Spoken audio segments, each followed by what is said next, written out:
Gue udah sering bilang kan sama kalian, kalau misalnya parameter sebuah film yang bagus adalah film tersebut bisa memberikan sesuatu yang berbeda dibandingkan film sebelumnya. Nah, kalau film yang satu ini yang baru gue tonton tadi, gue harus tanya gitu ya, apa yang berbeda dari film-film sebelumnya yang kita udah pernah tonton mengenai film horor yang ada kesan komedinya? Apa yang beda? Kalau misalnya mungkin kalian bilang, wih bang, ini kan plot twistnya keren banget bang.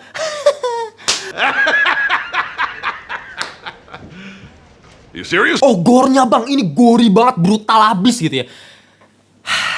Coba lu tonton The Boys dulu. Coba lihat film Tarantino.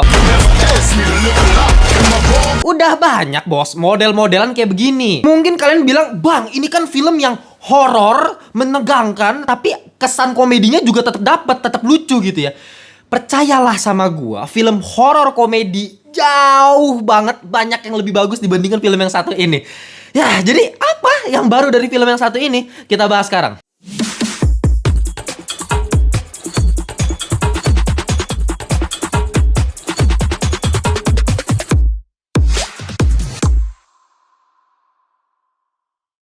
Welcome back to Ngalantur Indonesia. Skui nonton, skip, belum, jangan lupa kalian semua. Kita kembali lagi di segmen review. Dan seperti biasa, review yang gue selalu buat adalah versi non-spoiler. Jadi kalau kalian belum nonton film yang satu ini, it's okay kalau misal kalian mau nonton review gue dulu. Oke, kali ini kita akan membahas sebuah film berjudul Abigail. Hello?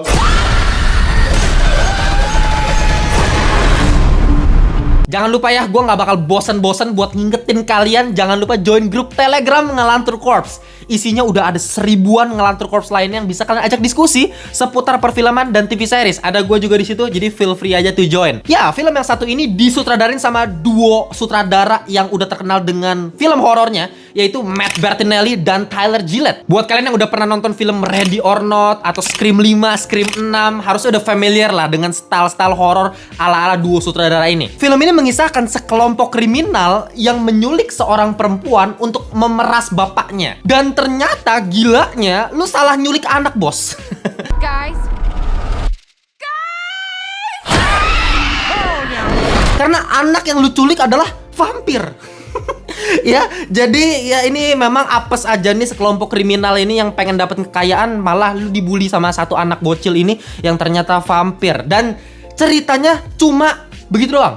Sinopsis yang gue bisa kasih tahu cuman kayak begitu doang. Jadi kayak ya filmnya super duper simple. Dan gue yakin dari sinopsis singkat yang tadi gue ngomong aja udah bisa jadi bahan stand up sebenarnya. Karena kocak sumpah. Lu pengen nyulik anak, tapi yang lu dapetin malah vampir gitu kan tolol. Ya dengan premis cerita yang sesimpel ini tentunya ada plot twist di akhir. Ini udah pasti kerasa lah. Kalau kalian nonton film ini dari awal, pasti kalian udah bisa prediksi pasti ada something gitu. Di akhir itu pasti ada plot twist yang bakal mengecoh karena ceritanya terlalu simple gitu. Ya sekelompok kriminal yang benar-benar terperangkap di rumah, dijebak, di setup. Nah terus siapa nih sebenarnya yang nge-setup ini? Ini misteri yang perlu kita kulik gitu sepanjang kita nonton film ini. Apalagi gue sama sekali nggak tahu si anak bocil yang satu ini yang sebenarnya di trailer tuh udah dikasih lihat gitu ya. Gue nggak tahu ini ya who the fuck is this girl gitu. Kayak gue I have no idea. Dan ketika gue tahu dia itu siapa dan ternyata dia vampir tuh kayak what the hell? Daddy, chill. What the hell is even that? Gue kaget, jujur. Itu sebagai penonton awam yang nggak tahu apa-apa gitu ya. Oke, di sini gue pengen langsung straight up to the point aja, karena setelah setup yang tadi gue cukup impress gitu ya. Setelah itu, setelah titik itu, momen itu, sama sekali gak gue temukan apa yang bagus, apa yang bisa bikin gue menarik dan bisa dibilang ini horor ngantuk, bos. Bisa bikin gue tidur gitu. Jadi ya, daripada gue langsung bombardir dengan kritikan gue mulai dengan apa yang gue suka aja gitu ya. Kan tetap ada beberapa hal yang cukup gue impress lah dari film yang satu ini, terutama dari segi acting sebenarnya.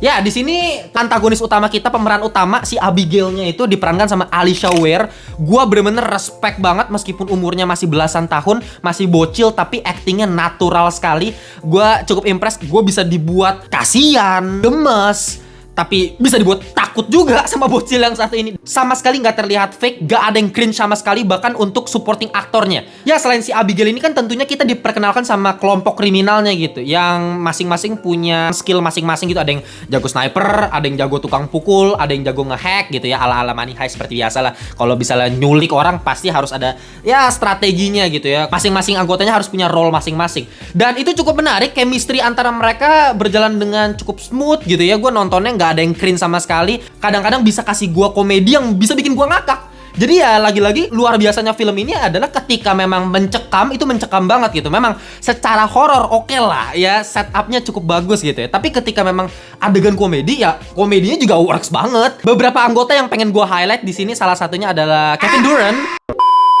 sebagai pemeran, gue lupa namanya ya, pokoknya ngebongsor badannya, tukang pukul, itu kocak banget meskipun badannya paling gede ya, tapi sifatnya paling tolol ya.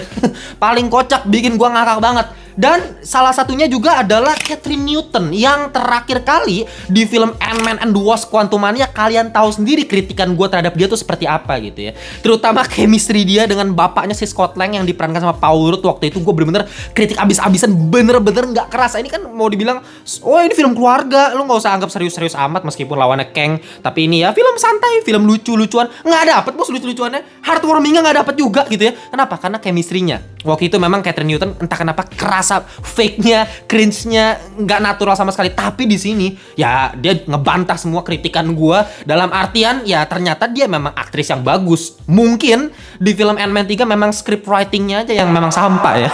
Penulisan karakternya yang emang nggak tahu ya, directornya juga kan kalau acting itu memang harus ada influence dari directornya juga supaya ngebuat actingnya lebih terasa real gitu. Jadi nggak cuman aktornya doang gitu. Nah sekarang Catherine Newton di film yang satu ini bener-bener keren, beda banget sama film-film dia yang lain. Gue cukup impress ya sama dia, dan secara visual ini pun masih tergolong bagus ya untuk film yang satu ini, karena memang dari segi productionnya, setnya, meskipun lagi-lagi memang ruangannya cuman di rumah satu itu doang ya, nggak kemana-mana, bener-bener cuman di ruangan yang mereka terjebak. Dan dari production artnya ya cukup bagus aja, cukup kayak kerasa rumah angkernya, cukup nyeremin. Secara nuansa horornya berhasil lah, terutama ditambah lagi dengan musiknya yang gue harus acungi jempol ya. Di sini scoringnya keren, soundtrack yang dipilih juga keren. Di sini kayak ada Swan Lake Suite. Ini musik klasik yang bener-bener pas banget dipakai di film ini. Gue nggak ngerasa ada musik lain yang lebih cocok dibandingkan musiknya satu ini ketika di film Abigail ini. Bener-bener kerasa ketika Abigail lagi nari balet, horornya dapet, tapi beauty-nya juga kerasa gitu dengan crescendo Swan Lake Suite ini kayak deng deng deng deng deng deng deng.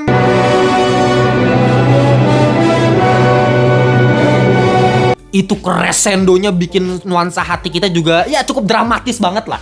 Ya, dan kalau misalnya kalian pecinta gore ya, pecinta adegan brutal banyak darah, ya ini film yang cocok buat kalian gitu ya. Karena memang ini film juga 17+, ada adegan kepala dipenggal lah, tangan bisa tiba-tiba hancur meledak gitu. Ya, banyak lah ya adegan darah muncrat, dan memang nggak setengah-setengah, bener-bener gore-nya bener-bener goreful gitu. Jadi kalau kalian emang asal gore aja udah suka gitu, udah bisa dibikin ngeri lewat tangan buntung tras gitu kan, itu kayak bisa mungkin kalian suka sama film-film yang satu ini. Ya nonton aja kalau suka kayak gituan. Tapi ya selain nuansa horor yang cukup mencekam, komedi-komedi yang cukup berhasil buat gue, tapi secara story nggak ada something special sama film yang satu ini. Tadi kan gue udah bilang ya, secara premis kan sesimpel itu. Ketika kita mengharapkan ada another layer dari setiap karakternya, gak usah semua pemeran yang ada di kelompok kriminal itu, ya beberapa aja dikasih penambahan layer, itu pasti udah cakep gitu ya. Mungkin kita mikir gitu kan. Dan ketika kita mendapatkan salah satu karakter utama kita, si Joy, diperankan sama Melissa Barrera yang kita udah pernah lihat charm dia di film Scream seperti apa.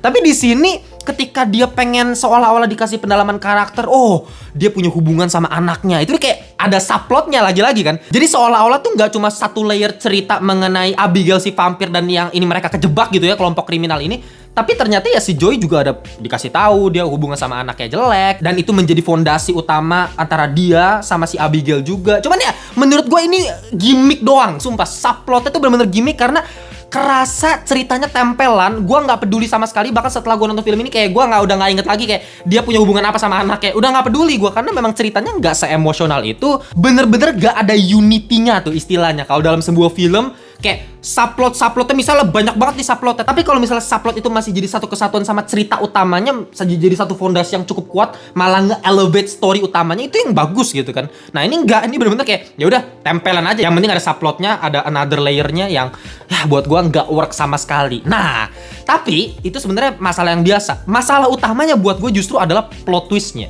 Ya ini satu hal yang menarik, yang menjadi daya tarik utama kalau pengen nonton film ini, ya udah pasti karena kita incer plot twistnya. Ya film misteri gitu kan. Ini kenapa mereka bisa kejebak kayak gini? Siapa yang ngejebak? Itu kan kayak ya kita udah pasti penasaran banget ini sebenarnya apa yang terjadi sama cerita film ini gitu. Tapi ya plot twistnya mungkin cukup mengagetkan ya, cukup berhasil, nggak kasar ibaratnya. Nah, beda sama film yang baru gue review kemarin, bisa dicek nih review The Architecture of Love. Ini film Indonesia drama yang ada plot twistnya juga dan itu kasar banget itu. Plot twistnya kayak buset, bener-bener tiba-tiba aja gitu kayak jadi nggak make sense. Sepanjang ceritanya kurang halus lah. Tapi untuk Abigail ini justru plot twistnya ya halus-halus aja karena memang setupnya untuk ke plot twist ya dari awal cuma dikasih pertanyaan ini ceritanya kenapa dan dijawab lewat plot twistnya yang kita udah tahu pasti ada plot twistnya. Jadi ya semut-semut aja plot twistnya. Tapi yang jadi masalah setelah ada plot twist yang ya mungkin mengagetkan, resultnya apa? Ini yang gue suka ketika kita membahas sebuah film. Terlalu banyak yang kita bisa bahas gitu. Terlalu banyak yang kita bisa bedah. Gak bakal habis-habis kita ngobrolin sebuah film. Contohnya yaitu kita baru ngomongin kemarin plot twist yang gagal secara kasarnya gitu ya. Sekarang plot twistnya nggak kasar, tapi resultnya yang aneh. Gitu loh. Jadi impact plot twistnya berhasil nih, kaget nih. Tapi resultnya apa? Jadi gini, plot twist yang bagus adalah udah bagus plot twist mengagetkan dan itu memberikan impact terhadap cerita yang memang kita dari awal udah tonton gitu loh. Jadi kayak ada impact, oh ternyata gini, oh jadi kita nontonnya kayak gini gitu loh. Karena definisi plot twist itu kan adalah ketika kita melihat sesuatu yang tiba-tiba berubah karena kita melihat semuanya dari perspektif yang baru, dari mata perspektif baru karena terjadi plot twist. Jadi semuanya berubah tuh.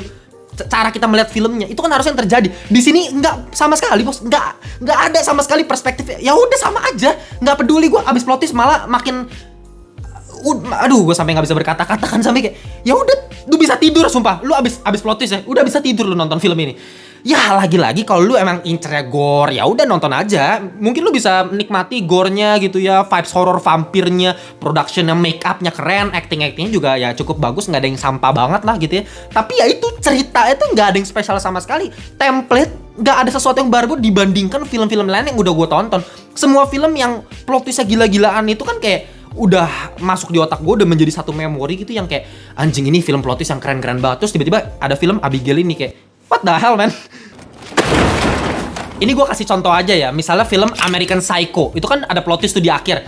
Nah tapi plot twistnya itu membuat kita berpikir lagi mengenai keseluruhan film, ceritanya jadi kesannya ambigu, open ending, kayak si Christian Bale ini beneran psikopat atau enggak sih? Karena bisa ada dua jalur yang tergantung kita mau milihnya kayak gimana. Oh itu kan film yang bagus banget gitu. Secara filosofi kita bisa bedah gitu, struktur ceritanya seperti apa. Ya lu gak usah ribet-ribet ngomongin American Psycho, kita ngomongin Knives Out aja. Ini film ringan, komedi, misteri, detektif-detektifan gitu ya. Tapi villain utamanya yang plot twist juga tuh, mengagetkan juga, itu juga memberikan impact terhadap ceritanya. Kita bisa mendapatkan satu perspektif baru mengenai villain tersebut. Story-nya dia, latar belakangnya seperti apa, sama keluarganya seperti apa gitu ya. Kalau kalian udah nonton Knives Out harusnya kalian ngerti sama apa yang gue omongin barusan. Nah, tapi itu gue gak dapetin sama sekali di film yang satu ini. Habis kita nonton film plot twist harusnya kita langsung ngomongin, kita diskusi sama temen-temen. Ini enggak loh, ini ya udah habis nonton film plot twist ya udah bodo amat lah, bullshit aja gitu kayak. Ya yang gue inget bener-bener horornya oke, komedinya oke, that's it. Selebihnya nggak ada lagi something yang spesial dari film yang satu ini. Ya makanya kalau misalnya gue harus kasih final score untuk film Abigail, ya gue kasih final score 6,5/10 alias kurang ya. Ya ini nggak sampah definitely karena memang dari segi productionnya, visualnya, musiknya itu mendukung untuk konsep horornya. Bahkan acting karakter utamanya si vampirnya ini meyakinkan sekali. Cukup membuat kita bisa merinding sedikit lah ketika vampirnya itu dansa-dansa. Scene-scene banyak yang unik, secara sinematografi juga cukup oke gitu ya. Tapi memang story-nya yang kayak nggak perlu banget sebenarnya gue nonton film ini. Cuman ya oke lah, kalau kalian bisa terhibur ya bagus-bagus aja lah. Oke, gitu aja untuk video kali ini. Kalau kalian punya pendapat yang berbeda seputar film Abigail, kalian tulis di kolom komentar biar kita bisa debat. Ada argumentasi yang bertolak belakang, ada kontradiksi di situ, sehingga ada dialektika yang terjadi antar para ngelantur corps ya. Jangan lupa kalau kalian pengen join membership community buat dapetin buku yang sudah gue gambar sendiri. Ini bukunya gue gambar manual sendiri, bos. Sherlock Holmes tuh ya kan gimana caranya gue membuat pengemis homeless jadi Sherlock Holmes gitu lewat pop culture, lewat film-film yang gue tonton. Misalnya penjual batu akik jadi Thanos gitu kan, atau misalnya lu melihat dari sekedar Hokage, dari rival jadi begal. Waduh ini bisa kena bahaya ini gue. Gus Dur, Tsunade. Ya kalau pengen dapetin ini semua mengenai kritikan pendidikan, sosial, kebudayaan dan politik di Indonesia. Ini semua gue kritik nih, bahkan ekonomi, iklim, ada semua di sini ya. Idenya original semua dari otak gue. Jadi kalau kalian pengen dapetin secara gratis, tinggal join membership community. Cuman mulai dari 1.000 per hari di critical thinking, dan bisa upgrade di ngelantur thinking buat dapetin video khusus, live khusus, dan banyak benefit lainnya. Oke, gitu aja. Kalian bisa tulis di kolom komentar kalau kalian mau dapatin gue seputar film Abigail ini. Kita jumpa di video berikutnya. Bye bye semuanya.